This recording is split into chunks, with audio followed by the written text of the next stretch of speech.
We're taking you live now to Treasurer Josh Frydenberg in Melbourne, who's speaking, we understand, on the ACCC new Code of Conduct for digital platforms. Let's take a look. The wealth, the influence of these digital platforms, namely Google and Facebook, has grown, our regulatory framework has not kept up.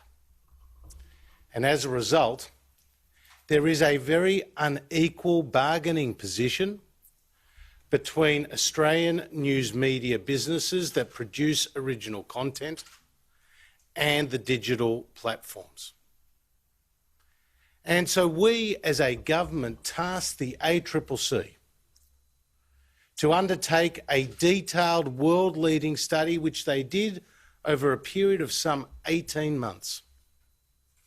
And their recommendation was for a code to govern those relationships between the digital platforms and the Australian news media businesses.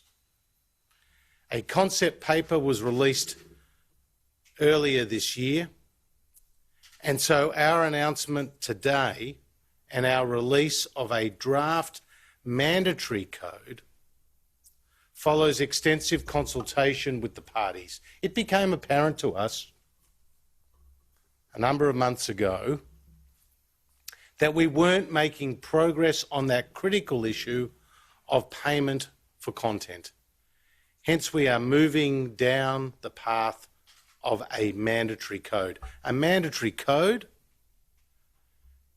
that governs those relationships and covers issues such as access to user data, the transparency of algorithms used by the digital platforms for the ranking and the presentation of media content, as well as, of course, payment for content. What we have sought to do with this mandatory code is not protect Australian news media businesses from competition or from disruption that is occurring across this sector. What we have sought to do is to create a level playing field, to ensure a fair go for Australian news media businesses, and that when they generate original content, that they are fairly paid for it. We want Google and Facebook to continue to provide these services to the Australian community, which are so much loved and used by Australians. But we want it to be on our terms. We want it to be in accordance with our law. And we want it to be fair. And that is what has motivated us with this mandatory code. So I will run through the key details of how the code will work. The Minister for Communications and the Arts, Paul Fletcher, will stand up shortly in Sydney, followed by the head of the ACCC, Rod Sims. And I want to congratulate Rod and his whole team for their outstanding work in producing this world-leading document and this world-leading regulatory framework. I, as Treasurer, will be able to determine that a digital platform is subject to the code. And it will start with Google and Facebook. And I will have regard to ACCC advice about whether a substantial bargaining power imbalance exists in the listing of other digital platforms. ACMA, the Australian Communications and Media Authority, will assess the eligibility of Australian news media businesses to participate in the code against a set of criteria set out in the draft code. Namely, that these businesses predominantly produce core news, such as journalism on matters of public importance or local and community events, and publish this online. That these businesses adhere to appropriate professional editorial standards, that they maintain editorial independence from the subject of their news coverage, and that they operate primarily in Australia for the purpose of serving Australian audiences. The code will require designated digital platforms to negotiate in good faith about the payment of remuneration to Australian news media businesses. These news media businesses will be able to negotiate either individually or collectively. And the ACCC point out that some 88 smaller local, regional, community-based media organisations and businesses put in a joint submission following this concept paper about the drafting of this code. Importantly, I point out that these bargaining arrangements about the payment of remuneration will not be available to public broadcasters as they are principally funded by the government and not through advertising revenue. Public broadcasters will, however, benefit from the minimum standards for non-remuneration matters that are set out in the draft mandatory code. If the parties cannot agree on remuneration after 3 months of negotiation, then they can seek to have the matter go to binding final offer arbitration, with a decision required in 45 days. So if they cannot reach an agreement after 3 months of negotiation, they can go to a binding arbitration. Arbitration is limited to the issue of payment or remuneration, but parties can cover other issues in the mediation and negotiation process leading up to this, such as getting a better deal on the minimum obligations. Parties will have the freedom to agree to their own arbitrators, but if they cannot agree, then ACMA will oversee a list of arbitrators and will appoint a panel of 3 arbitrators. And these arbitrators will obviously have experience in legal, economic and industry matters. In arbitration, both parties will each submit a final remuneration offer to be arbitrated. And in determining which offer to accept, the panel will be required to take into account the direct and indirect benefits of Australian news to digital platforms, the costs incurred by news media businesses in producing news, and whether an unfair burden would be imposed on the digital platform by virtue of that agreement. The arbitrator may only reject both parties' offers if each offer raises significant public interest concerns. In this circumstance, the panel may seek to adjust one of the offers.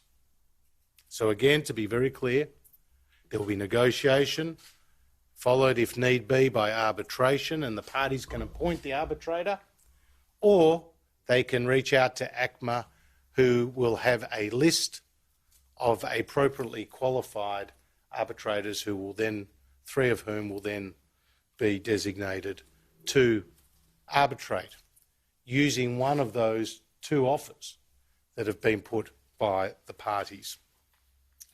The Code also imposes a range of minimum obligations on digital platforms. These include providing news media businesses with information about news-related data, providing advance notice of at least 28 days of algorithm changes affecting news ranking, the display of news content and advertising with news content, developing a proposal to facilitate the recognition of original news content, and open communication requirements, including by requiring digital platforms to establish a contact point for news media businesses. Often these digital platforms do not have a single point of contact for which the media businesses can reach out to as required.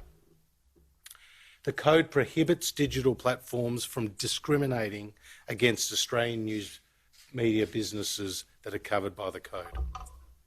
As appropriate, there are substantial penalties for breaches. The ACCC will be responsible for enforcing the Code and will be able to issue infringement notices with smaller fines for minor Code breaches. The maximum penalties, though, however, are in line with those available under the Australian consumer law, with maximum penalties applying for breaches of up to $10 million per breach, or 3 times the benefit obtained, or 10% of annual turnover, whichever is greater. So there are penalties of up to $10 million per breach. The Code will commence following the introduction and passage of relevant legislation in the Australian Parliament. The ACCC will be releasing this exposure draft of the legislation today, with consultation on the draft concluding on the 28th of August. Final legislation is expected to be introduced to Parliament shortly after that and the conclusion of this further consultation process. The ACCC believes the Code will ensure disagreements about payment for content are resolved quickly, with deals on payment potentially reached within 6 months of the Code coming into effect if arbitration is required. There will be a review of the Code, and that will be in the legislation, and it will be required to commence within 2 years of its passage. So, in conclusion, can I thank the Minister for Communications and Arts, Paul Fletcher, who I've worked very closely with on this matter. Can I thank, obviously, the ACCC for their outstanding work. This is world leading. And today's announcement and today's draft legislation will draw the attention of many regulatory agencies and many governments right around the world. It's about a fair go for Australian news media businesses. It's about ensuring that we have increased competition, increased consumer protection, and a sustainable media landscape. Nothing less than the future of the Australian media landscape is at stake with these changes. So I look forward to working with the parties in bringing in this new legislation and this mandatory code to better govern the relationships between the digital platforms, some of the most powerful and influential and wealthy companies in the world, and Australian news media businesses that are keeping us all abreast of the daily news and events. Thank you. Sure. Are there any questions? So will that be introduced to Parliament this year? The intention is to introduce the legislation to Parliament this year. There is obviously the consultation process that will continue for the course of this month, and after which the government will finalise its legislation and introduce it to Parliament. Who still has to be consulted? If you'd like to watch the rest of that press conference, it continues on skynews.com.au/extra2. That's a major step in what's been an ongoing battle with Australian media companies and dealing with those digital platforms that often post news content without paying.